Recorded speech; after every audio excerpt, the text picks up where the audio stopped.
So, Rabbi Rabbs, what do you think of Pico Robertson? I like Pico Robertson.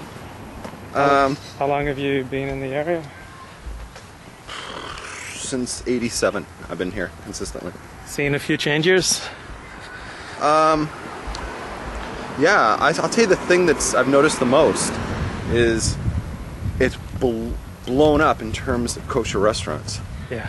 I mean, it's unbelievable. It's like Pico Robertson, like Pico Boulevard right now.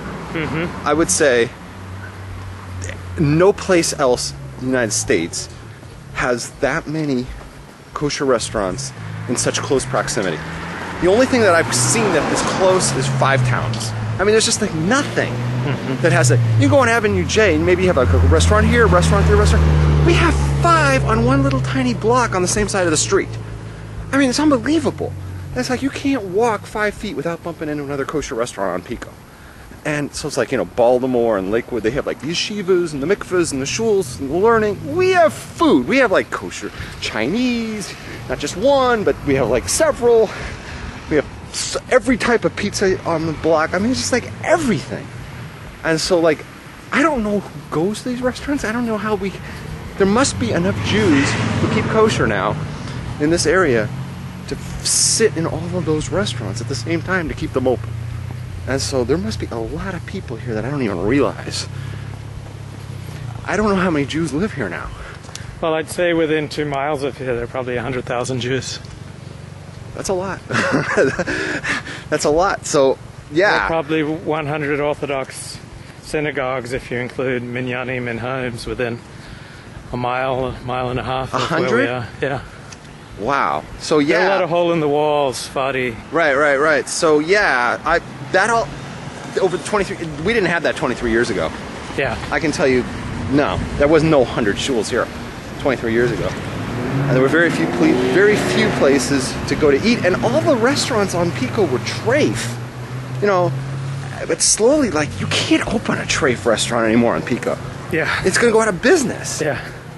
You know, and like this guy, he's opening up a new restaurant, he doesn't have hashgacha. And we're telling him, you're going to be out of business, like, overnight. He doesn't get it. He's not Jewish, he doesn't get it. Yeah. He thinks, like, people are just going to, like, drive by and stop and eat. They're not. Right. They're not. Nobody's going to go in there. He doesn't get it. What else do you think is distinctive about this Jewish community? I think that people get along better here than they do anywhere else that I've ever been. And that's what I really like about it.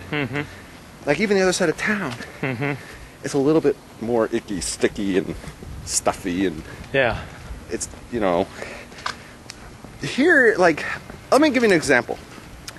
I go surfing, right? Yeah. I put my surfboard on my car, and I'm off, right? Yeah. No problem. Nobody cares. They see me do it, like, whatever. There's Rabbs going surfing. I'm not sure if I could get away with that on the other side of town. Yeah. I'm going to get, like, a whole speech from some yenta every single time I do it. Like, what are you doing? Why are you putting on the surfboard? You know, is that what rabbis do? And I think you get that in Pico. I'm not sure you can get that on the other side of town. Yeah. Definitely, there's going to most places, like in New York, I can't imagine what they would say about me, you know, if everybody saw me going surfing. I mean, well, first of all, you can't surf in New York, right? But I mean, just seriously, that I don't think that they could handle it. Especially Ashkenazi Jews, they just can't handle it. They can't handle people who are different. It doesn't work for them. So this is a pretty tolerant Orthodox community. Oh, yeah, this is great. First of all, I think it's a lot of people who there's a lot of misfits here. I think Pico Robertson is a magnet for misfits, so naturally they don't have a problem with me. You know, and they're like people who, like, already, they escaped New York because they couldn't stand the poison and the venom of New York or New Jersey. They couldn't stand it, and that's why they're here to begin with. Yeah. So these are all the people that got spit out of that. Yeah. And they tend to be more, you know, laid back and more open-minded and more understanding of people who are different. Yeah. Plus, there's a lot of Sfarnim here, and there's a lot of Persians. They don't give a crap. Yeah. They don't even speak English, so it's all good. And what do you think of the synagogues in this community? Anything stand out to you? No. No.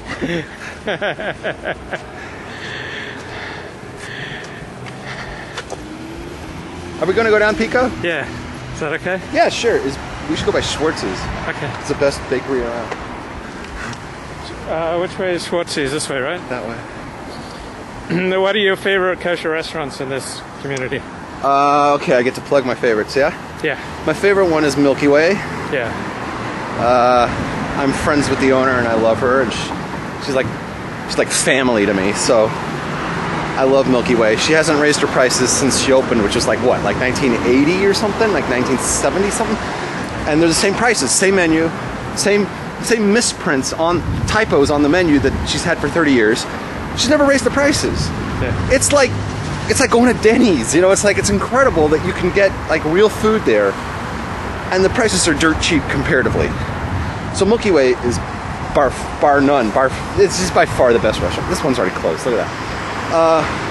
I love Nagila because it's the best pizza on the planet. And everybody who I'm friends with from out of town, like, they gotta come to Nagila. It doesn't matter if they live in a town with a kosher restaurant right next door to them. They come to LA off the airport, I pick them up, they gotta go to Nagila. So that's number 2, probably. What else do I like? I don't know, those are probably my 2 favorites. Okay. What do you love and hate about growing older? Growing older sucks. Growing older sucks. There's nothing good about growing older. Hey, Baruch Hashem. Growing older sucks. There's nothing good about growing older. Like there's like certain things like you look forward to. Like, you know, you're 16, you get to drive. 18, you get out of the house. You can vote, right? Yesterday was election day. You can vote. 21, you can drink. You go to the comedy store, right? 25, your insurance rates go down. You know, it's like you could, or whatever, you can rent a car. You can get a rental car from Hertz. You know, after that, it stinks. Like 30, you know, your insurance rates go up. 40, they really skyrocket. You know, there's really nothing to look forward to. Every time you hit an increment, it's just more bad news. And then, like, you start seeing, you can't do what you used to do 5 years ago. You know, like, I used to do the Nordic track for an hour and then go surfing. I can't do that anymore. I can't do it. It's too much. It's too much.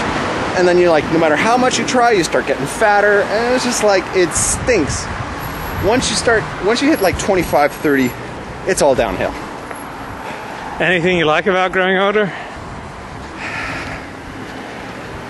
Believe it or not, this is bizarre, but the older I get, the more young chicks dig me, and I don't understand that. But I'm much more popular today with women under 25 than I ever was before. I am more popular now with women under 25 than I was under 25. Okay?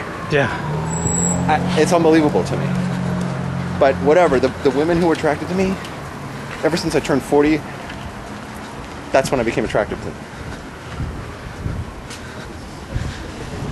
So what do you think about all the scantily clad women that we have in Los Angeles? I've never noticed them before. Well, they're out there, Rabbi. I don't. Have you ever tried to speak to any of them about modesty? I don't push agendas on people. You don't go up to a woman in a tight little miniskirt. I try ultra tough and never. I try never to tell people what to do when it comes to that kind of stuff. You know, the only thing I ever try to, I believe in telling people not to do, or to do, child abuse, is that they shouldn't have kids if they grew up abused. Right. That's the only thing that I get in people's faces with. Right. Other than that, I don't care. Other than that, you're the most easygoing guy in the world. Right. I don't really care. If somebody doesn't want to be from, I don't really care. It's right. not, I just don't care. You know, if they say Rabbs, I don't want to be from, I don't want to keep Shabbos, I don't want to, you know, whatever. I don't care. It's not my business. Yeah. It's not my business. I'm not in outreach. I'm not in Kiruv. Right. You know, I don't feel compelled to brainwash everybody and make them from. You know, if they ask me, I'll tell them why I'm from. You know, if they want to know that God's the truth, you know, if the Torah's the truth or God exists, I'll prove it to them. But I'm not out to do that. You know, I accept people for what they are. You know, I just wish people would accept me for what I am. That's the key. How do secular Jews respond to you? You want to know something?